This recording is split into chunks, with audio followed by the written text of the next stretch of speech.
Just want to explain a bit of logic on how or why I reinforce the crawler bodies.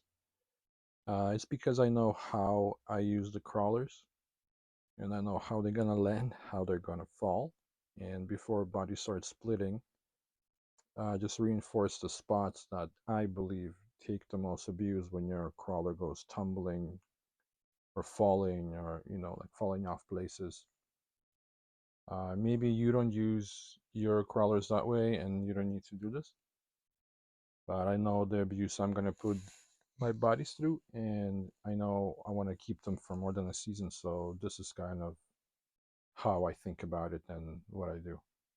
If you're just looking to reinforce, like a new body that you just got, and you know where the weak spots might be, and you can kind of reinforce it ahead of time. So here are the materials and things and tools that I would use, just depending on what I'm trying to do and how big the damage is.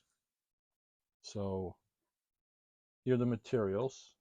You have drywall tape.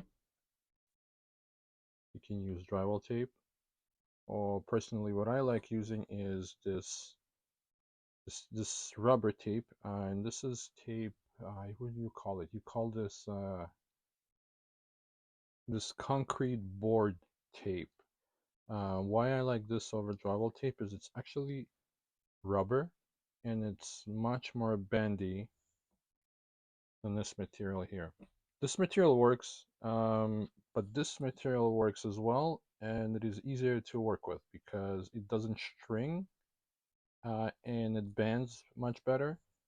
And actually, initial tack of this cement board tape is much better. So I would recommend this.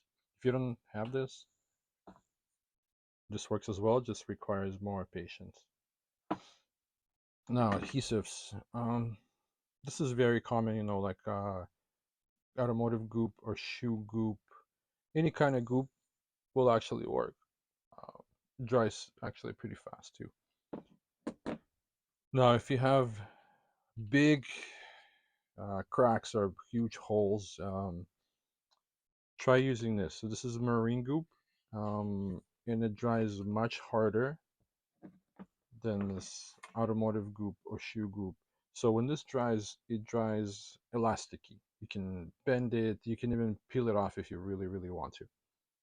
Whereas this guy here, it dries really hard. It's much more permanent adhesion with this. Sometimes when I use this, I don't use either one of these.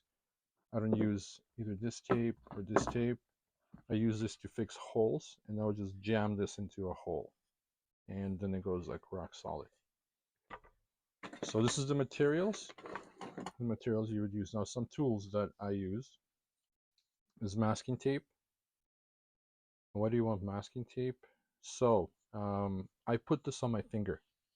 I actually wrap my finger in this because this material here will stick to skin and will drag. It'll go underneath your nail. I mean, it's not the end of the world, but it's rather annoying. So I rub this on my finger and then nothing sticks. Nothing kind of lifts up. Recommend doing something like that. My other tool is just this pick. It's like a sharp-ended pick on one end and kind of rounded on the other. I also wrap it in masking tape on this side so it does not stick to the adhesive materials. And I would use it to stick it into places where a finger does not fit. Like, for example, where a body curves or bends or there's an angle somewhere you cannot reach. I can reach it with this device. So for me, the biggest concern is a crawler landing on its roof, tumbling down a hill, anything, right? Falling off of something, but and landing on its roof. So my logic is that I want to reinforce the points in the body that take the most pressure or stress when the crawler goes falling, tumbling, and landing on its roof. So obviously you have the body mounts, right? And when the crawler lands on its roof, boom, the body mounts hold the chassis, and all the weight will be pushed down right where the holes for body mounts are, and these spots crack all the time. Another pressure point are the sides, this side and this side. So when you think about it, and the body's sitting on the chassis, it's probably sitting on the sliders, right? And when it lands on its roof, what happens is the sliders push on the sides here, and these parts of the body oftentimes crack under the pressure of the entire chassis. So I like to put a bit of reinforcement here and, makes them bendy as opposed to cracky, if you can call it that. Another spot that concerns me is always in the front here, because crawlers are most of the time have some weight bias to it, and when they either land like this right on the roof, or sometimes they land like this. So front of the roof is a touch point and front of the body is a touch point right here. So I like to reinforce this part as well, and I probably will reinforce this bend right here. So I pre-cut this piece already, and again, why I'm using concrete board tape is because it's much more tacky than drywall tape initially. Like, you can hear it, right? Tacks on, peels off. So I enjoy that. That means it stays on while you apply the initial layer of shoe glue or whatever adhesive you might use. Whereas the drywall tape is not as sticky, and once you start putting adhesive on, it comes off the surface and starts moving and stuff. So I recommend this. Again, this is concrete board tape. It's actually rubbery, it's one piece, it doesn't shrink, doesn't slide off when you start putting it on.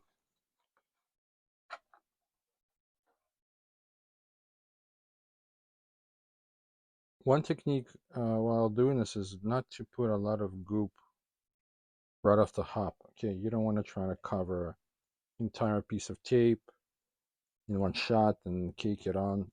What you want to do is you want to apply an okay amount initially just to get the initial adhesion. So here's what I mean. My finger's got a bit of tape on it, not a whole lot, just a little bit over the nail, and take a little bit of glue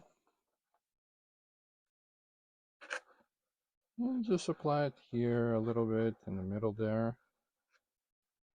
Then we can take a little bit more. Come on. And apply it in a different spot. Right, so you kind of do this, just very light coat.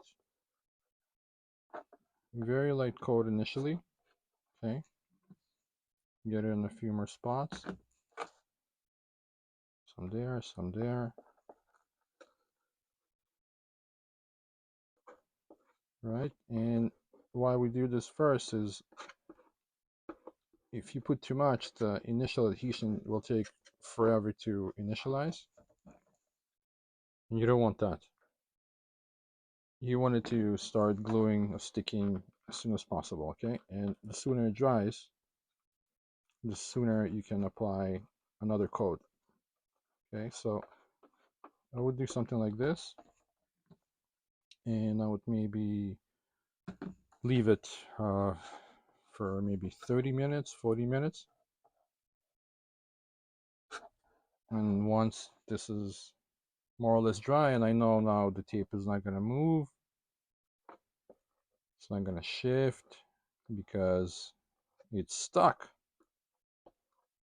Once I know that, I'm going to come back and cover this piece completely.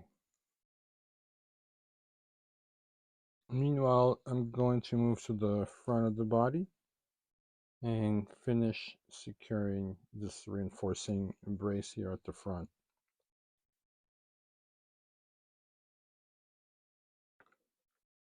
So one thing you're going to be sure of is if you have a crease, that the tape goes into the crease and not over it, right? Like you don't want it to be just straight up. You want it to kind of go on an angle along with the crease, whatever the angle here might be. That's how you want the tape to bend.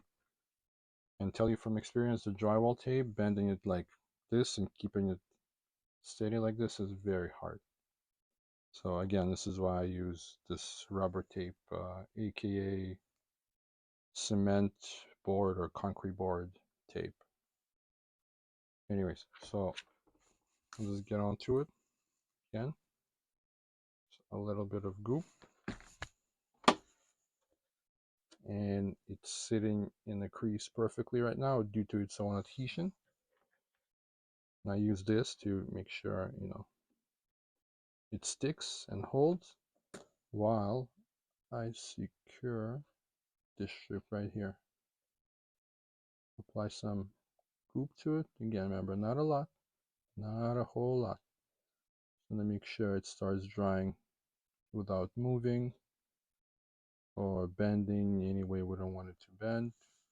I'm going to put a little bit more here.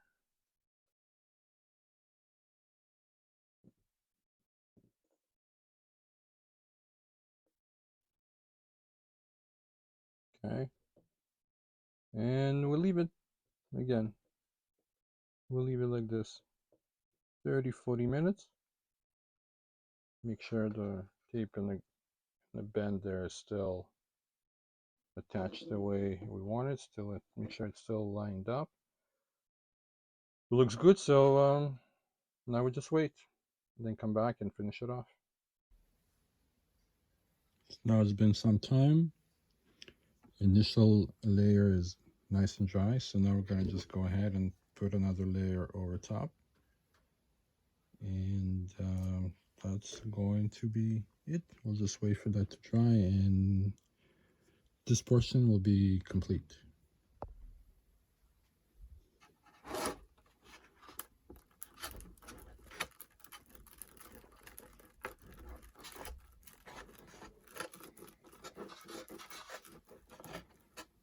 I'm just going to do that evenly across the entire application, as evenly as possible, right? It's not rocket science. Just want it to dry. Once it's dry, it's going to be very strong. It looks messy, and it is a little bit messy. Sure, there are ways to do this more neatly, but trust me, this works in terms of durability and how long it lasts. This works really well. While it's drying, I started to clean up the area a little bit. You kind of see here, I took this ruler and I pushed some of the extra spillage back into the area of where we're applying the adhesive. A little bit is still here, but it's okay, because once it's dry, all of this will you'll be able to just scrape it off with your finger. It can all come off, and this will look very cleanly. So while that's drying, I'm just gonna go back to this section here and finish it off, and we'll be back. So once it's dried up and cleaned up, it can look like this if you are into making it look neat. I don't really bother. I just leave them most of the time, but you can definitely look clean, just like so. And this is how the front of the body turned out. It's pretty good. I approve. Maybe you're asking, if you do this and you cover holes for the body post, how do you get the holes back? Easy. I use one of these guys, the body reamer, and I use this device, and they both work really well in combination to cut through the tape, the shoe glue, and get your holes back. For example, this is the before type hole. This is what it's gonna be. And once you use those tools, you can get it to a hole like this, which is perfect. Having a look on underneath. So this is before, and this is what you can get.